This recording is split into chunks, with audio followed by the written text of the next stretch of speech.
பேசுறது நம்ம என்ன பண்ணணும், குறைச்சு பேசணும்.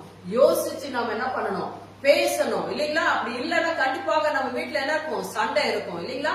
சண்டை முக்கியமா நம்ம வீட்டுல வர்றதே நம்மளால இல்ல, மற்றவர்களால, குடும்பத்தினர்களால, வெளியே இருக்கிற ஆளுங்களால தான் என்ன பண்ணுது, நம்ம வீட்டுல கலக்கமே வருது, அந்த சண்டையே வருது. முக்காவாசி கணவனுக்கு மனைவிக்கு அதுதான் வருது, தாய் தகப்பனுக்கு அதுக்குதான் வருது. ஆமென், ஹல்லேலூயா. அப்படியாக என்ன பண்ணுது, வெளியில இருந்து நமக்கு பிரச்சனை வருது. வீட்டுல கூட அப்படித்தான் சொல்லுவாங்க இல்லைங்களா? கணவன் சொல்லுவான், எப்படி வளர்த்து வச்சுக்கிறாங்க பாரு உங்க அம்மா அப்பா அப்படின்னு சொல்லிட்டு ஒரு காரியம் செய்யாது சொன்னா அடுத்து மனைவி சும்மா இருப்பாளா? கண்டிப்பா இருக்க மாட்டான். நீங்க மட்டும் என்ன ஒழுங்கா, நீங்க மட்டும் என்ன ஒழுங்கா, நீங்க என்ன சரியா எனக்கு பாக்குறீங்களா, சம்பாரிச்சு போடுறீங்களா, இல்ல தொடங்க. அப்படியே ஒரு வார்த்தை என்ன பண்ணும், தொடங்க. நீங்க என்ன டைம் வருவீங்களா அப்படின்னு சொல்லிட்டு என்ன பண்றாங்க, அவங்க ஒரு வார்த்தை தான் விட்டுப்பாங்க. அடுத்தது என்ன வரும், 10 வார்த்தைகள் வரும் இல்லைங்களா? வார்த்தைகள் வரும். அப்ப அவங்களுக்கு நடவடிக்கை என்னவா இருக்கும், அடியா இருக்கும்.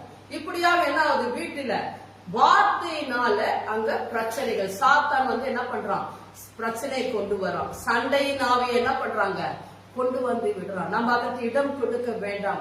அவங்க ஒரு வார்த்தை சொன்னாங்கன்னா சரி அமைதியா இருந்துட்டு போங்க, கர்த்தாவு உனக்கு தெரியாதா நான் எப்படி வளர்த்தாங்க அப்படின்னு அவர்கிட்ட சொல்லுங்க. ஆமென், ஹல்லேலூயா.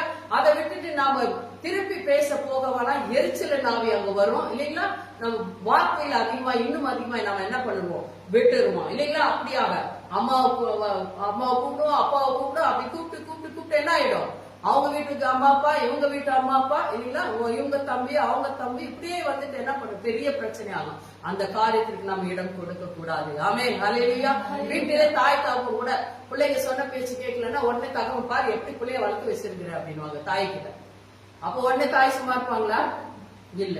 தகப்பனுக்கு தான் என்ன பண்ணணும், நீங்க கொடுத்தா போதிக்கணும், நீங்க கொடுத்தா கண்டிக்கணும். நீங்க எங்க வீட்டிலே வர்றது லேட்டு, இனி எங்க எப்படி பிள்ளைங்க எப்படி இருக்கும் அப்படின்னு சொல்லிட்டு அவங்க என்ன பண்ணிடுவாங்க, ஸ்டார்ட் பண்ணிடுவாங்க.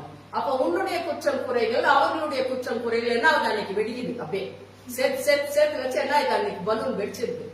வெடிச்சுட்டாங்க என்ன ஆகுது, சண்டை தான் அங்க ஆகுது. அப்படியாக இல்லாத படிக்க வார்த்தை பிரகாரமாக இல்ல, வார்த்தை நம்ம அடக்கணும். சொன்னாங்களா, நீ செய்யல, அப்படியே நீ ஏன் கவலைப்படுற,